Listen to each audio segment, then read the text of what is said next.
my name's Phil Chandler. I'm going to show you how to make a simple wasp trap which you can put into your apiary to keep the wasps away from your bees.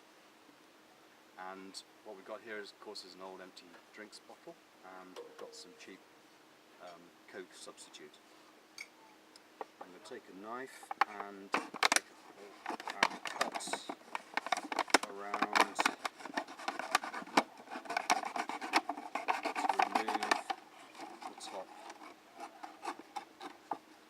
of this bottle, like so. And this piece is going to form a funnel, so it's going to go inside, and what you do is just apply a bit of pressure and it just pops inside like that, so it's trapped.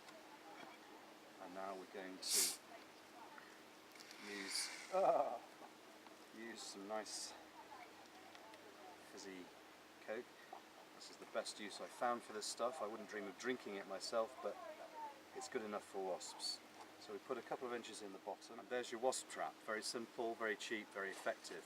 Put that under a beehive or somewhere where there's shelter from the rain over the top of it, and that will keep the wasp numbers down to manageable levels.